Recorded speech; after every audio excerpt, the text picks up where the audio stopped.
Hello, and welcome to another episode of Multifamily Elevated. I'm your host, Suzanne Hobson.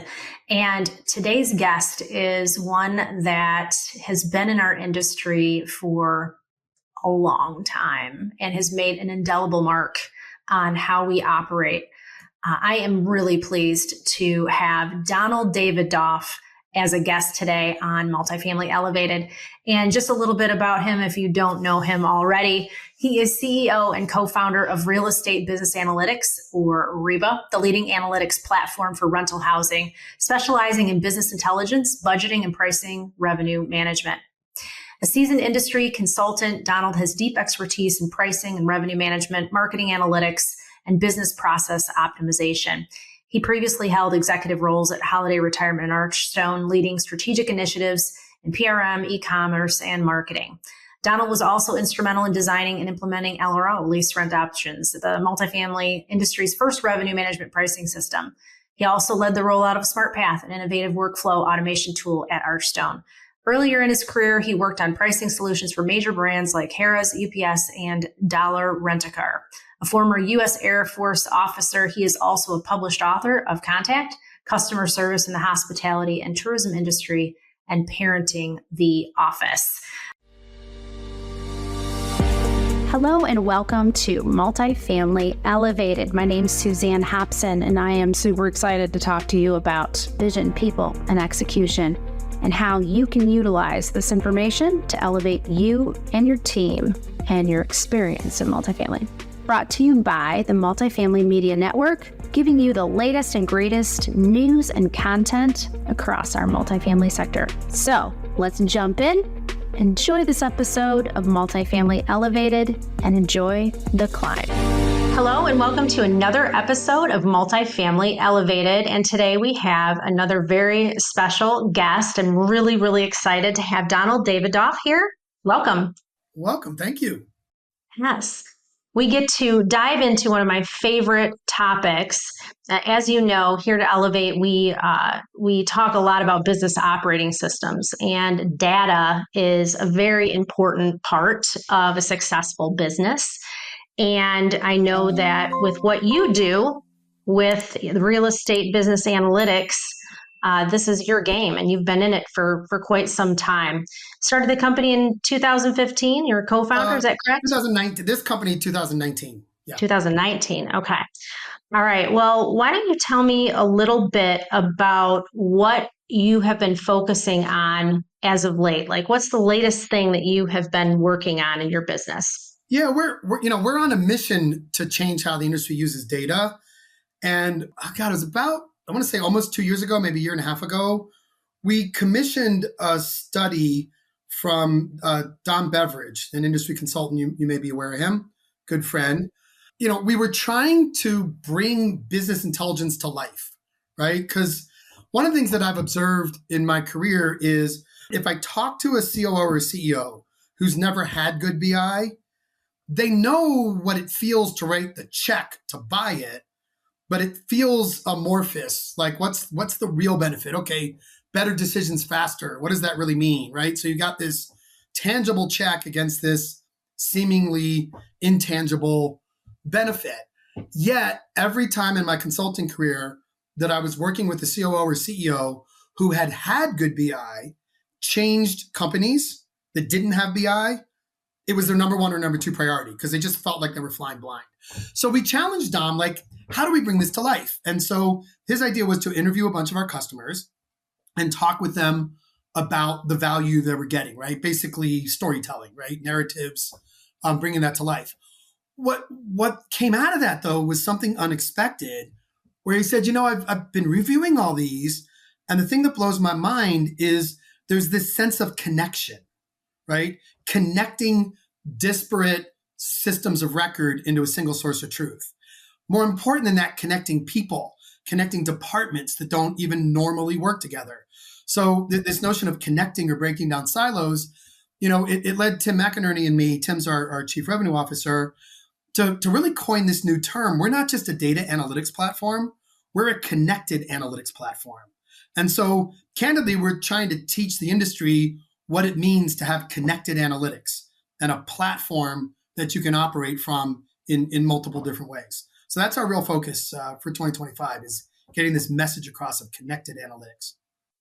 Love that term, connected analytics. It does really, well, it connects everything together. And I think that has been, as an operator in my past, the necessity to be able to have transparency and be able to look deep into the business without having to look deep into the business. You're right. Once you've had a taste of it, Yeah. you want more of it and you need it. It becomes something that you're really dependent on to run your operation successfully. Yeah. Well, if I can just say one more thing about that, because I love what you're saying there. One of the things that really hit us again is, I'm a technologist. I have an engineering degree. I can be a bit wonky. So like the connecting of the data was always pretty obvious and intuitive to me. What blew me away is you and I both know how much this is a people business. And the thing that really struck Dom and then struck us as we looked at the results of that study were the way we were connecting people, right? It's not just the tech platform, but because of the tech platform, we were actually connecting people and connecting departments. And that was like, whoa, that's connection on a whole different level. Totally. And, it takes it to the next level, quite frankly. And the need for that connection, especially coming out of COVID and heading into, even a more siloed way of operating, I can just imagine the challenges there, which is really, my next question.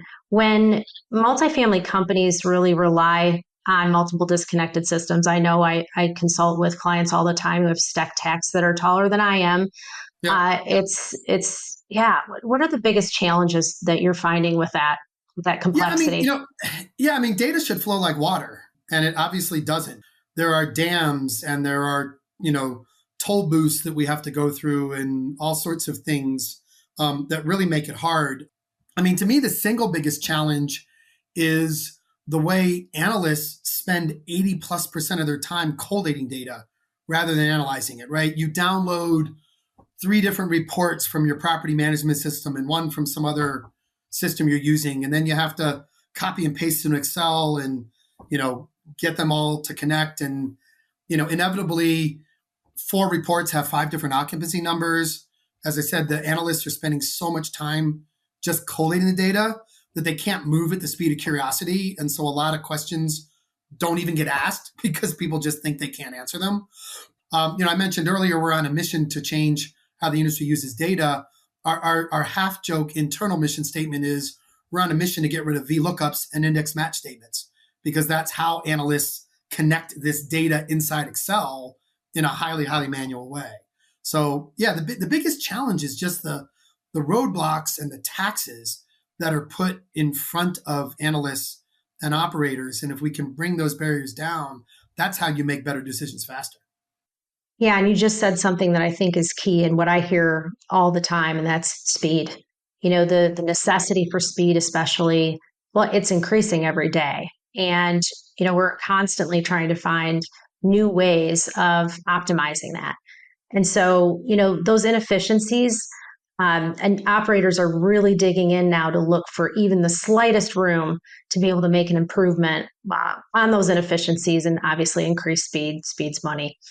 But from those siloed systems that we were talking about and the impact that it has for different stakeholders, whether it's revenue managers, site teams or executives, and I know you talked about the analysts, how does it really affect the other areas of the business when they're disconnected? Well, a couple things happen. On a deeply personal level, people feel that disconnection. And so, there's not a single way of doing business, a single way of thinking about things. And so you get, with siloed behaviors, one market acts very different than another, or maybe the service team ends up with a culture very different than the leasing team. And this kind of stuff, has real world impact on residents, on investors, on the associates themselves, right? One of my favorite sayings is there's no fighting in a winning locker room. And so if you can get everybody on the same page, rowing in the same direction, I feel like I'm suddenly turning this into a cliche fest. But, if you can do that, like people feel good when they can feel proud. And, even if there's good reasons for those disconnections, it doesn't make people feel proud. They don't feel like they're part of a tribe that's succeeding. So, that's on a personal level.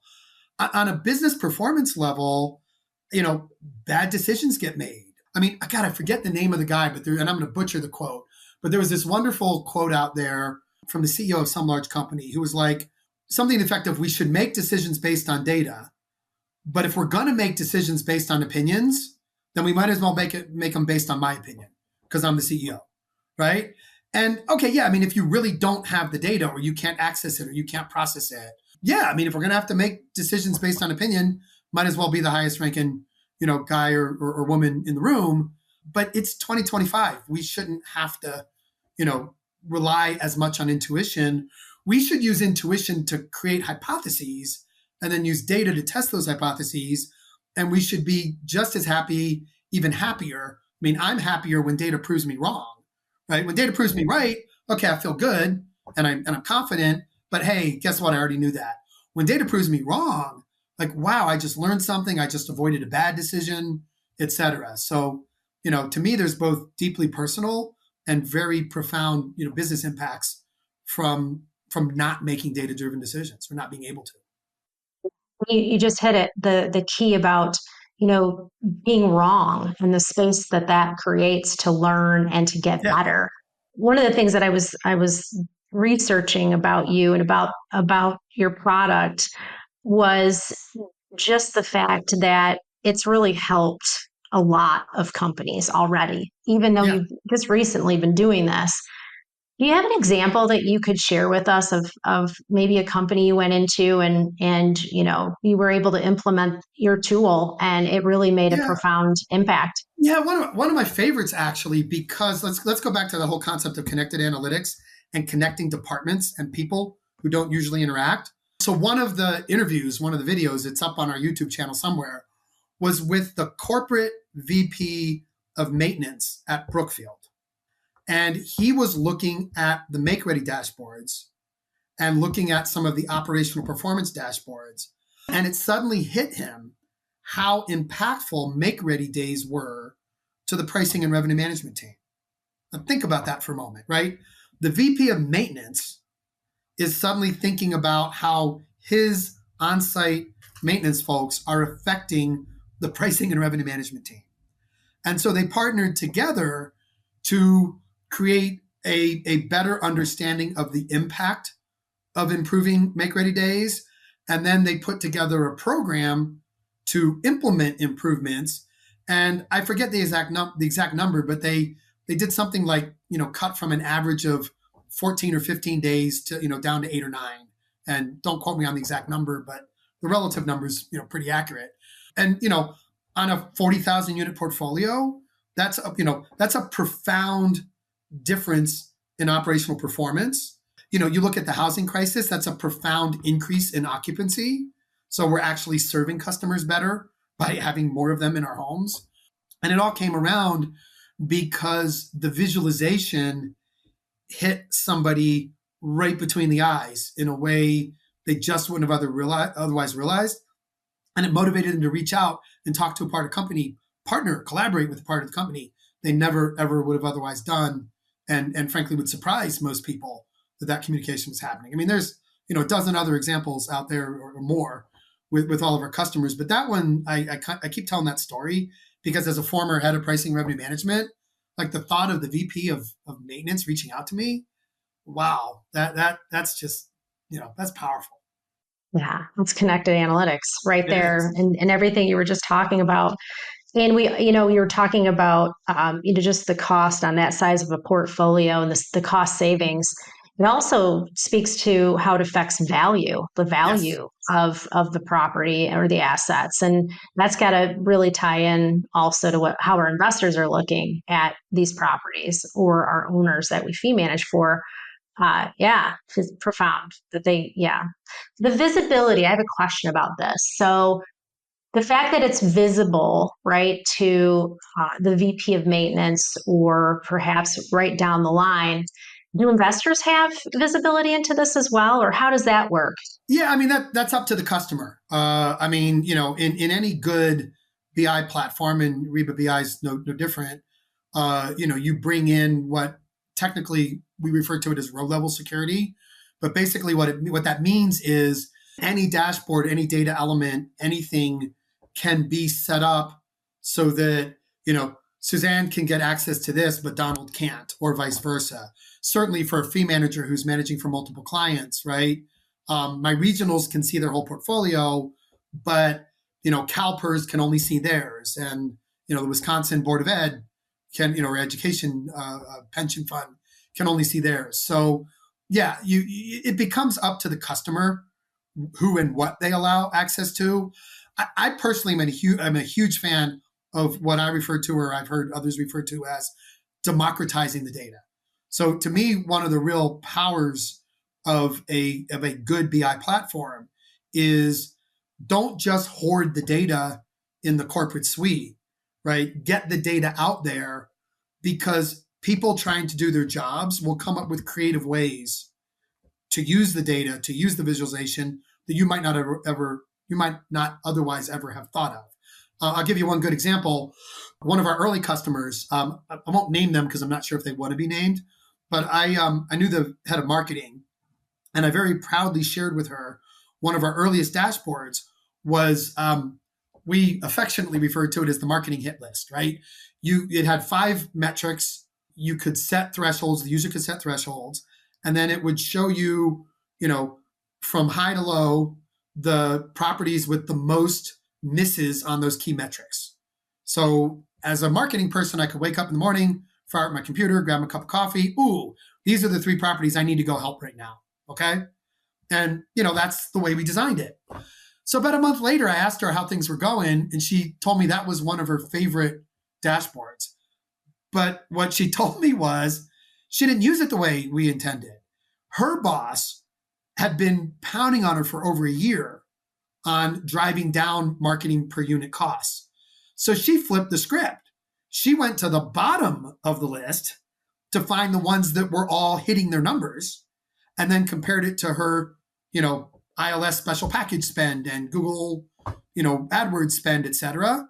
And so she cut like 10% out of the marketing budget by being, quickly more aligned. And every day, every week, every month, she could go look and see who needed help, who didn't.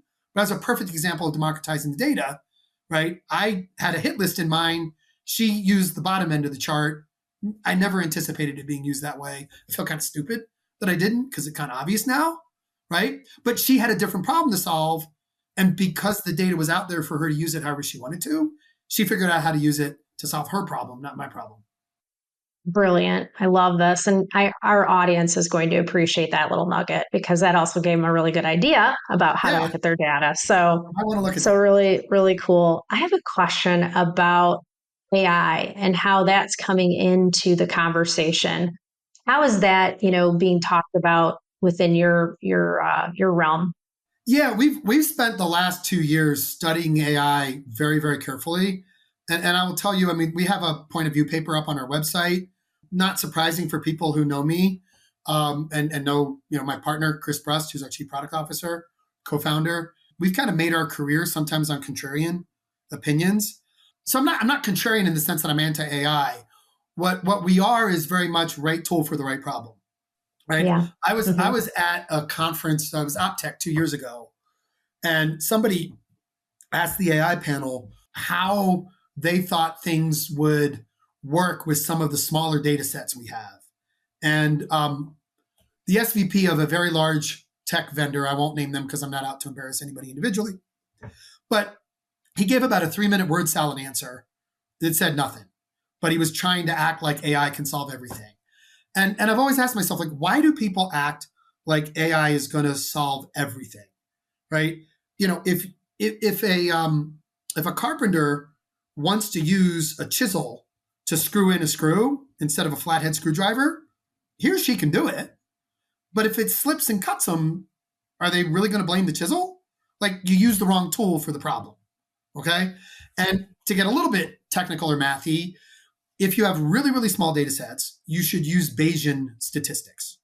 If you have decent sized, like what we typically do with pricing models, you should be using classic statistical models, regressions, cluster analysis, et cetera. AI machine learning on predictive analytics only works with really, really, really large data sets, like terabytes and petabytes. And in our industry, we're megabytes and gigabytes. So it can spit out an answer, but you have no way of knowing whether it's a hallucination or not. And at least classical statistical processes can give you a measure of goodness, right? Here's what we think the answer is, and here's how confident we are in it.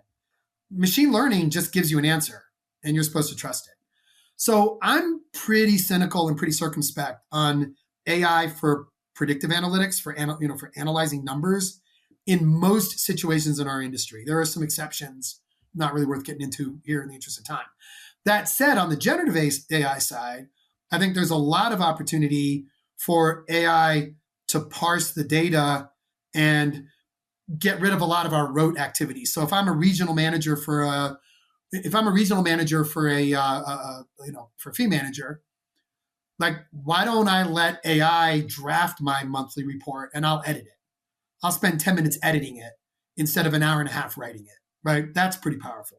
Alerting could be AI driven to find the anomalies and point stuff out. So those kinds of interface activities. I also know, a lot of operators, they learn how to navigate BI dashboards, but it's not their natural language. So could I interact instead of my having to navigate to find the data I need? Could I, in English, ask the computer a question and have it give me the answer? So I think there's a lot of power in that.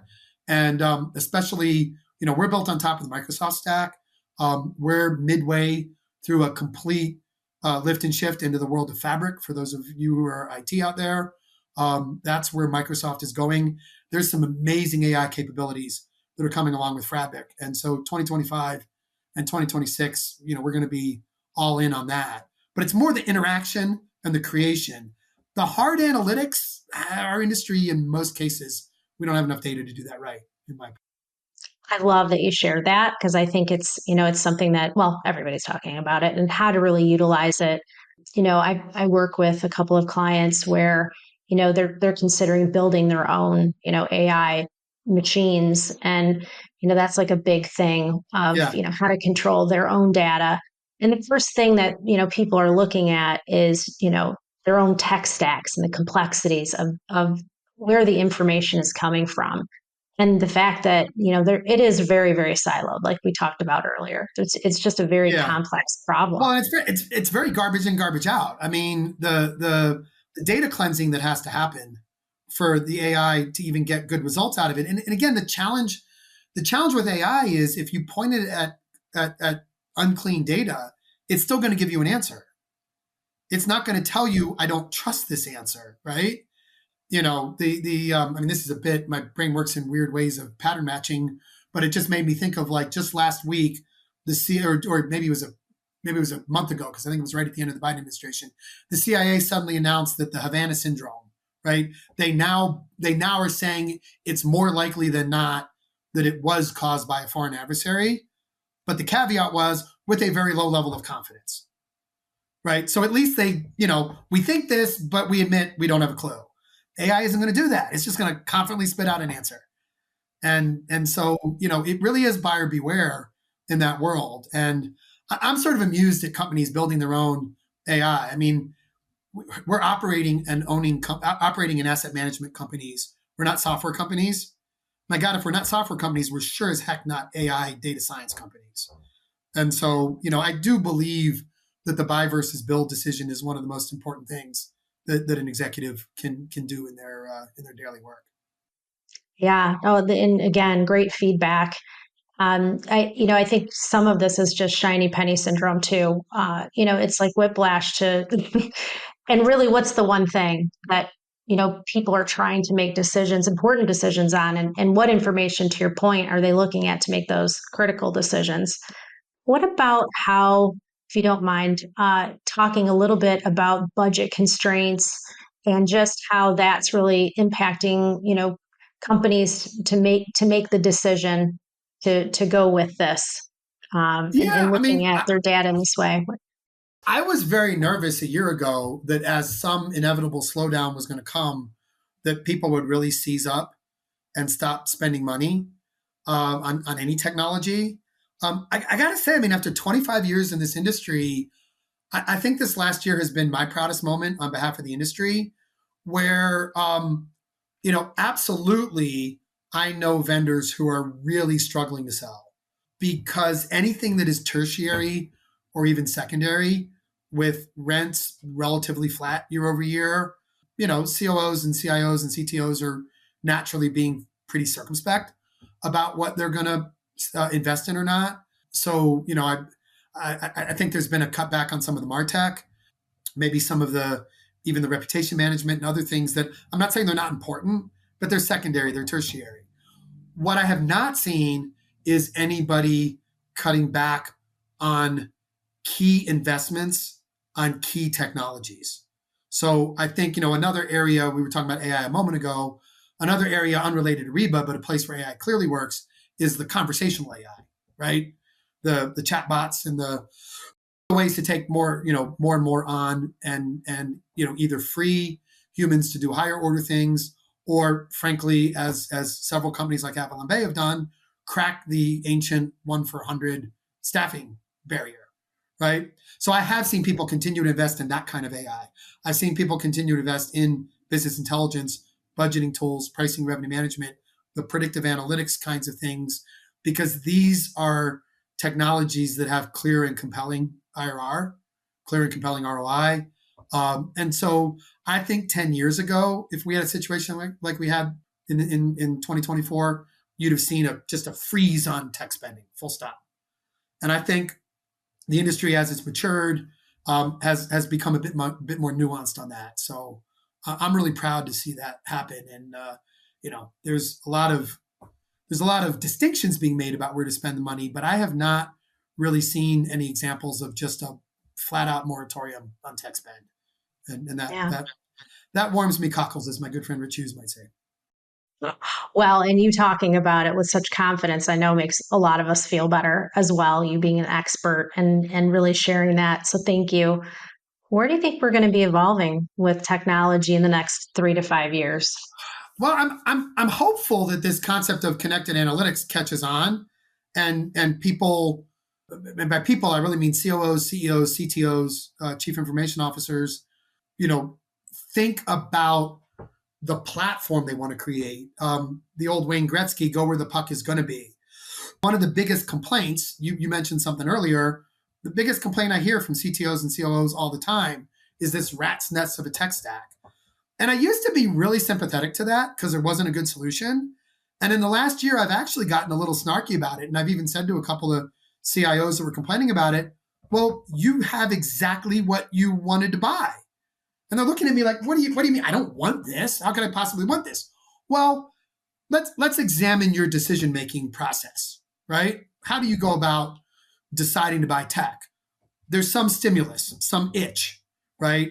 The COO decides they want BI, or a regional is hearing something about conversational AI and somehow, gets the ball rolling or whatever. So there's some stimulus with an itch. And then what do? You go into a quick source selection around the point solutions and you pick what you think is the best point solution for that space. And then the next itch comes. And well, if you keep scratching itches with point solutions, what are you going to get other than a disconnected, Franken-monster of a tech stack? So yeah, you're actually getting exactly what you air quotes want, because that's how you set up your system. What I'm hoping happens in the next 3, even shorter than 3 years, but certainly in the next 1 to 3 years, is that people start really asking the question, okay, as I investigate and decide what to buy for this problem, what does that mean for the rest of my platform? And I actually blogged on this a few months ago. If I were a CIO today, I would think in terms of what is my customer-facing platform, so my marketing and leasing and communication platform, and then what is my analytics platform, my internal data, predictive analytics, et cetera. There are some PMSs that have solutions for all. Obviously, as someone focused on one area, we believe that the PMSs can't possibly be best in class in all of that. But that's an option. I mean, if somebody is willing to give up a little bit of quality in certain modules in order to have, I want just one platform, full stop. That's an option. I think that there's enough of a difference in the customer-facing world and the internal data-facing world that I would probably argue the best practice would be to decide what do I want each of those platforms to be, and then just make sure they talk to each other really well. And so the amount of energy at Reba we put in to the ETLs, the middleware that pulls data from a system of record, transforms it, and loads it into the data platform, right? That's like our secret sauce. That's really critical so that our data platform can connect with the customer facing platform and vice versa. But, back to your original question, I'm cautiously optimistic that 3 years from now, most CIOs and COOs will be making their decisions not just on the individual point solution, but what kind of platform that can be or that can create for you. Yeah, I just attended a workshop that talked about applying technology first and just the utter mess that can create when you haven't looked at people process and really where the pain points are. And then the integration, this connected analytically way of looking at your tech stack. Yeah. And it was an eye opener for me as an old operator, thinking about, just solving the problem at hand, the immediate fire that was burning. Yeah. And knowing that, the solution that I had in place for the infrastructure, and I know a lot of people feel the same way, to your point, can't satisfy all the areas of the business at once. So you begin to apply, who's the best in class out there and now you're stacking, and it can be a total mess. It can be a disaster. Yeah. So well, I'm glad we talked. Yeah. Well, people, one of the things that, the urgency of the moment always gets overemphasized, right? Every executive in the C-suite has experienced situations where they put up with pain for a certain amount of time and eventually got worked out. Heck, anybody who's ever used Microsoft, they're famous for, their first version sucks, and then it gets better and better, and by version 3, 4, 5, all of a sudden it's a best in class standard. And for those who lived through that, yeah, the first year was rough, but it paid off later on because they went where the puck was going to be, right? Don't swim against Microsoft in that world, or don't swim against Amazon in that kind of world. So I'm always a little bit amused when people get overly attached to, well, I would buy this particular product, but it doesn't do this one thing. Well, is it on the road? Yeah, it's on the roadmap, but that's not going to be for at least a year. Like, I always try to use in my head the 5-year rule. Like, anytime I'm faced with an urgent decision or something that's bugging me at the moment, I ask myself, well, 5 years from now, will it matter, looking back, whether or not I waited or I did, or which choice I made? And that razor has served me very well, because there are situations I'm going, you know what? I'm going to have 3 months of pain. 5 years from now, I'm not even going to remember it. Yeah. In other situations, it's, oh no, I could have carnage on the highway, in which case 5 years from now, yeah, I'm still going to be feeling the pain of whatever limb I lost through that. And so, I really do encourage tech decision makers, pick vendors that are going to be in it for the long haul, who've shown a history like Microsoft of constantly getting better, better, better. And don't get so hung up on exactly what it is today. Project a little bit, right? Back to the Wayne Gretzky famous quote, like, project where the puck's going to be, not just where it is today. And I think that's going to serve the industry well. Love it. Absolutely love it. Well, I'd like to be able to get some nuggets out there for our operators. If they're looking to really streamline their information, looking for a solution like yours, what kind of steps do they need to take to really start that whole process? What's your advice on that? Yeah, I think so. I'll start backwards. I see among our customer base, right, and we have about 70 customers now, and we've been in the market about 3.5 years. The company's just over 5 years old, but the first 20 months was building the initial product. So, not even 4 full years in the market yet. But what we've seen is especially on the data side, we've seen kind of 3 different archetypes of customer. There are the customers with very sophisticated data science teams. They've invested in 1, 2, even 3 or 4 people who, they're not just Excel jocks. They can use Power BI or Tableau or whatever. They can create visualizations. They can process data, et cetera. At the other extreme are companies that, look, we're just operators or we're just asset managers. Like I want an easy button. I want a set of reports and dashboards that are going to work for me. We're not going to do a lot of customization. And then, there's a lot in the middle where maybe they have an analyst who can help a little or whatever. So my first piece of advice is decide which are you and which do you want to be. Because if you want to be the first, you got to be ready to invest in it and understand what that's going to cost. If you want to be the second, you have to accept that, well, maybe everything won't be exactly the way I wanted it configured, but I don't have the cost and hassle of managing all that, right? And if you want to be in the middle, then you still have to understand, well, like, do I have somebody who can do that today? Or do I need to go recruit and hire? So where we find the most angst among customers is where, it's the old, everybody wants to go to heaven, nobody wants to die, right? I want to lose weight, but I don't really want to stop eating or start exercising. Like, you got to be honest with yourself. If you want a certain capability, are you ready to hire, pay and train for that? And if not, that's okay, but then don't expect too much in terms of customization. So once you decide where you want to be and what you're really willing to invest in, then go look at the options that are out there. Look at what the property management systems offer, because they all have something. Look at what a platform like Reba offers, and then look at any of the point solutions that are out there as well. I won't do them the favor of naming them here, but they're not hard to find. Okay, and really, be serious about how are you going to make the decision. What are the criteria that matter the most? Do you care about where things are going to be 3 to 5 years from now? Or is there an immediate itch that absolutely has to be scratched or else? And just be very honest and very disciplined about it. I have the benefit, my first job, if you'll call it that, I paid for college with an Air Force ROTC scholarship. So I was a project manager in the Air Force for 3.5 years.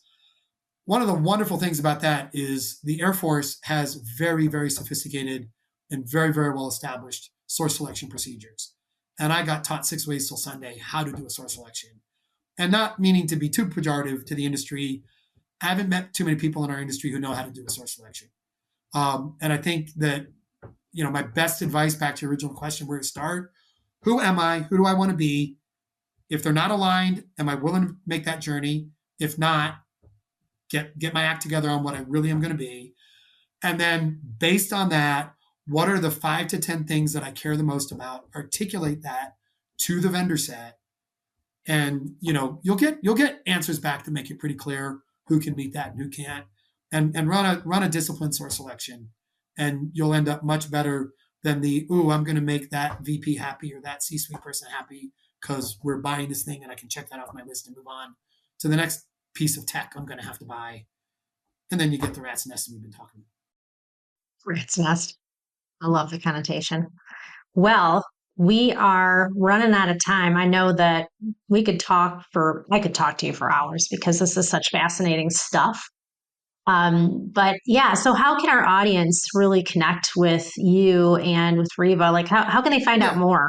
Super easy. Our website, www.getreba, as in the action of getting who we are or getting what we offer. It's also because Reba.com was taken, and I don't think she's going to sell us her website. I'm on LinkedIn. Just look up Donald Davidoff on LinkedIn. If you want to email me, it's first initial last name. So ddavidoff@getreba.com. Would love to talk with you. Awesome. Well, thank you so much for spending time with us today. You've certainly elevated our multifamily group and audience. It's awesome. Can I ask you one more question? Sure. Okay. You've got an instrument in the background. Can you tell us a little personal thing about, is that yours?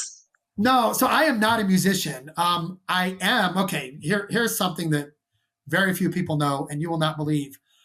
I'm very much into the music industry. I actually, this is not the thing that's surprising. I actually, back when I was in the travel agency industry in the mid to late 90s, started something called Fan Club Cruises, and I still do that. You can go to the website. We contract with musicians, indie artists, and they promote to their fans, and we go have fun on a cruise together. I've gotten to know a lot of artists through that. My best friend, Dan Navarro, actually wrote Pat Benatar's We Belong. Here's the little known fact. I'm actually in the Iowa State Rock and Roll Hall of Fame. So I, for many years, have given management advice and support to a alt country folk band out of Des Moines, Iowa called the Nadas. Highly recommend them. When they got inducted into the Iowa Rock and Roll Hall of Fame, they named me as their manager, so I got to participate in that. And I'm literally listed there. That guitar you see is actually a signed guitar by Darius Rucker and the band Hootie and the Blowfish.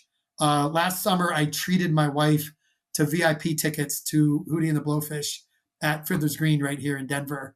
And one of the items you got for the VIP ticket was a signed guitar by the band with the, here, I'll show you. Cool. Yeah, it's basically the graphics of the tour. Yes. Their summer camp tour. And so we got the Hootie and the Blowfish guitar, and I actually have a Darius Rucker pick because I had second row seats, and one of the picks he threw into the audience fell to my feet, and I was able to pick that up and give it to my wife. I'm not going to say this was the best part of the whole interview, but it was really good. Oh, it's yes, it's a whole lot more interesting. Thanks for sharing that. I really appreciate it. And pleasure. And come back again sometime. Anytime. Love to. Okay. Thank you. Thank you.